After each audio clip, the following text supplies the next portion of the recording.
Y bueno, ahora es importante mencionar cómo inició la antropología, o sea, de qué se trataba, porque tiene mucho que ver con, pues sí, la transformación que tuvo esta ciencia y también los motivos por los que surge. Y aquí es importante mencionar a, a la antropología evolucionista, tomando en cuenta al padre de la antropología, Lewis Morgan, que él hablaba de tres etapas en las que, por las que pasaba una sociedad, que era el salvajismo, barbarie y la civilización.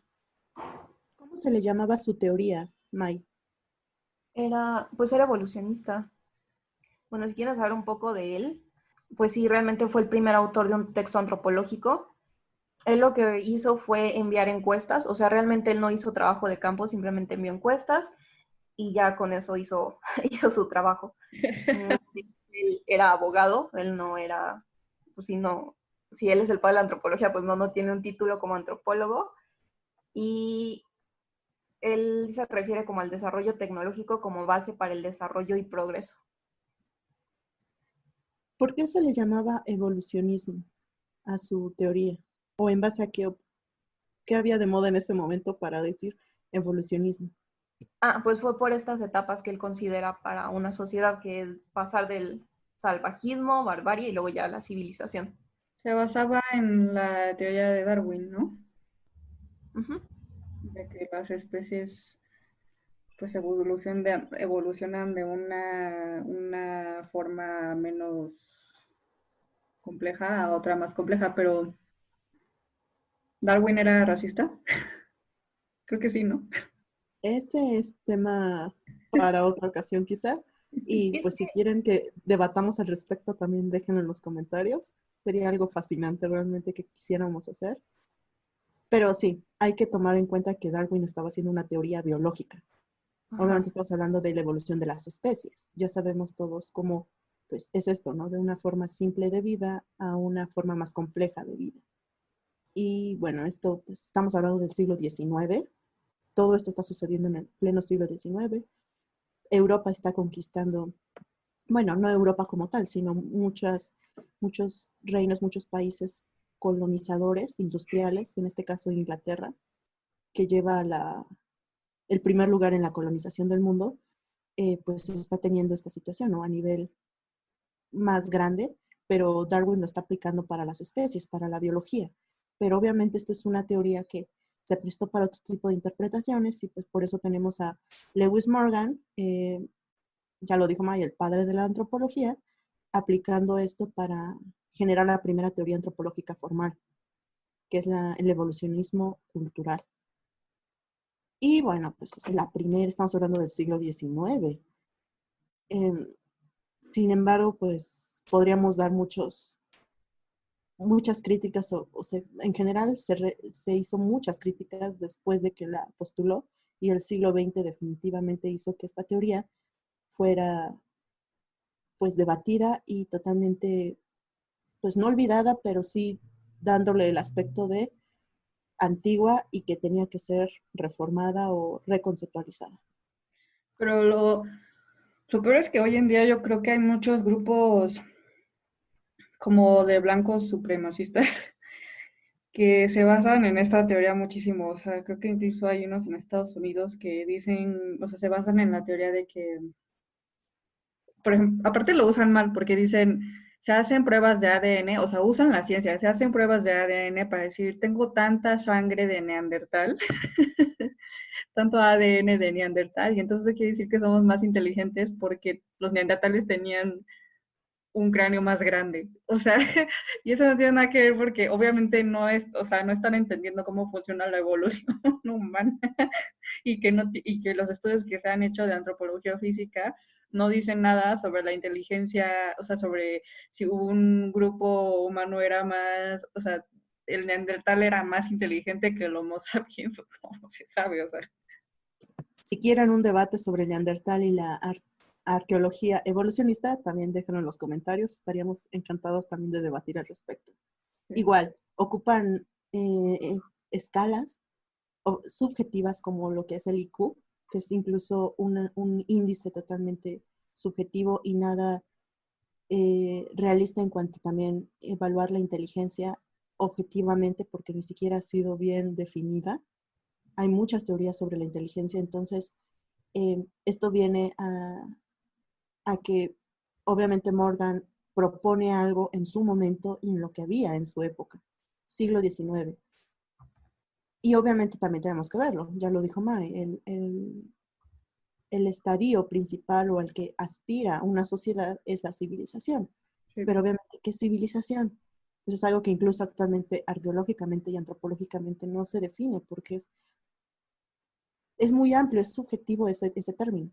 Pero obviamente en su momento Morgan, ¿cómo definía civilización? Como una ciudad europea. Entonces, ¿qué es lo que estamos viendo? Una propuesta totalmente de su tiempo con aspectos totalmente eurocéntricos. Y como en su momento definimos etnocentrismo, que quiere decir tu cosmovisión y tus valores culturales superiores a otros, el eurocentrismo se refiere a que Europa es esto, es lo superior y lo mejor. Obviamente los valores, las prácticas, la forma de vida europea es superior a las demás. Entonces, cuando hablamos de eurocentrismo, a eso nos referimos. Morgan estaba hablando de una civilización europea. La sociedad debe aspirar a ser como Europa en un futuro, para ser civilizado, perdón. Estamos en el siglo XIX. También en términos arqueológicos, Gordon Childe fue quien propuso un criterio, creo que fueron 10 criterios para saber identificar si una sociedad estaba civilizada en términos urbanos. O sea, él utilizaba este criterio básicamente para clasificar sociedades agricultoras o sociedades que ya estaban económicamente, socialmente y políticamente lo suficientemente complejas para decir que ya eran una urbe. Sí, Gordon era un arqueólogo, entonces se basó en ir a campo y verificar desde, obviamente, su experiencia en campo europeo. Él trabajó algunos sitios arqueológicos en Europa. Era también inglés y bueno, sí, su revolución urbana fue totalmente innovadora para el campo arqueológico, pero también se podía aplicar para el aspecto antropológico. Obviamente, 5 puntos que él habla sobre ser una urbanización es la existencia de actividades especializadas. ¿Qué quiere decir? Pues que haya especialistas en artesanía, especialistas en comercio, especialistas en comida, no que todos hicieran todo. La aparición de una organización política, o sea, que hubiera una clase gobernante y que lo supieran, que hubiera ese respeto a los gobernantes. Avances de arquitectura, o sea, que haya arquitectura grande, monumental, que refiera a esta diferenciación social. Escritura, eso es algo importante que va a dejar rastro, y obviamente comercio a larga distancia, que pues, significaría un intercambio de bienes materiales y obviamente una comunicación entre asentamientos urbanos. Esto es básicamente lo que habla Child, y ya lo dijimos, es la revolución urbana. Eh, Pueden encontrarlo en internet, es de los libros, quizá el libro más importante de Child, junto con Los orígenes de la civilización. Es un arqueólogo que fue muy importante para la teoría arqueológica y antropológica. Entonces se refiere a que tenemos un antropólogo en el siglo XIX que, como padre de la antropología, hizo su trabajo desde un archivo, nunca salió, y tenemos a un arqueólogo que también hace una propuesta eurocéntrica, pero que se basa en experiencia tangible en campo. Y obviamente para fines de, pues digamos, estudio. Bueno, aquí también vale la pena hablar de otro antropólogo y otra teoría antropológica que, como ya dijimos, el siglo XX se dedicó también a debatir y a hablar, discutir las teorías del evolucionismo cultural de Morgan. Y bueno, entre ellos está el particularismo histórico, que es de las primeras décadas del siglo XX, encabezado principalmente por el antropólogo estadounidense Franz Boas. Y bueno, así como el evolucionismo cultural plantea que tiene que una sociedad aspirar a ser europea en un crecimiento totalmente hacia eso, el particularismo histórico plantea que una sociedad es definida en sus propios términos. O sea, particularmente y que por lo mismo es que no puedes decir que haya una aspiración de todos hacia una sociedad europea, porque cada uno tiene sus propias características y por lo mismo es que compararlas sería totalmente una equivocación.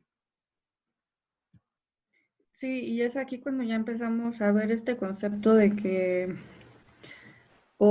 ya se empieza a tener esta noción de que no, realmente no se pueden comparar las culturas porque todas tienen un desarrollo, como dijo Katy, distinto. Y entonces para poder entenderlas se tienen que ver desde el punto de vista de esa misma sociedad, de esa misma cultura. Y no como antes se veía comparándola con la cultura europea, con las sociedades europeas. Sí, y es que el evolucionismo realmente no considera el funcionamiento de las sociedades, simplemente busca situarlas en una escala de desarrollo basada en un progreso técnico. Y bueno, también deja de ser útil porque ya no era necesario justificar una superioridad. Como dijimos, también parte mucho de la metodología de cada uno de estos antropólogos.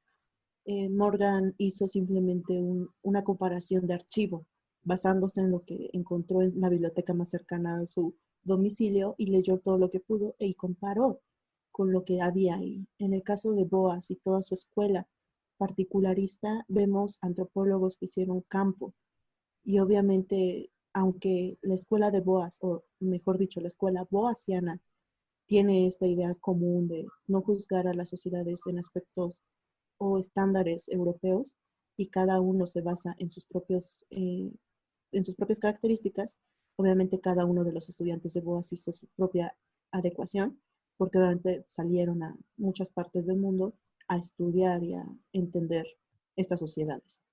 Sí, y básicamente este recuento lo hicimos porque creemos que es importante que, o bueno, por lo menos nosotros como arqueólogas, fue así como nosotros empezamos a entender estos conceptos de los que platicamos al principio, ¿no?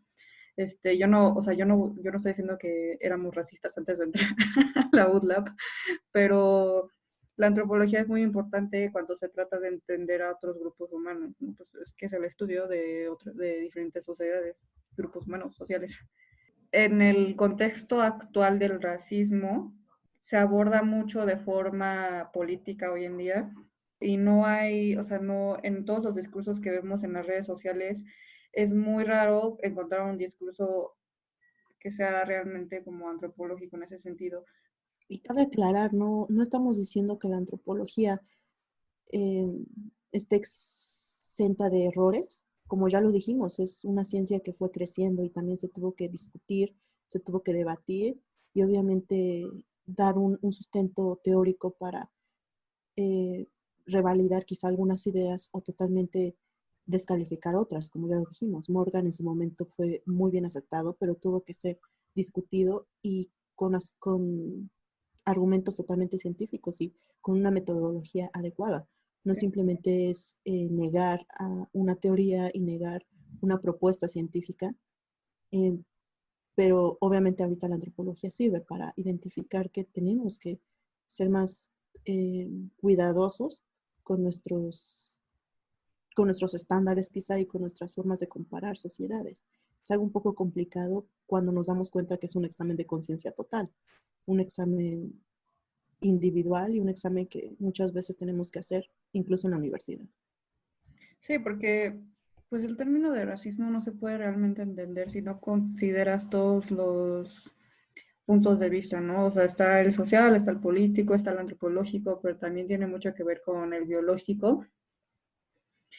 No me voy a meter en ese tema porque es todo, todo un rollo, pero de si la raza existe o no, en términos biológicos no existe o es muy difícil comprobarlo porque genéticamente los humanos de todo el mundo somos muy similares, entonces no, realmente no podemos decir que existe la raza, existen grupos que se desarrollaron en distintas regiones del mundo que se puede ver así, pero normalmente el único concepto que se utiliza hoy en día es el del racismo en términos políticos. Y como ya dijimos, si quieren un poco de arqueología evolutiva, hace rato dije evolucionista, era un error, se dice evolutiva, estaríamos encantados de hacerlo, pero solo si lo piden.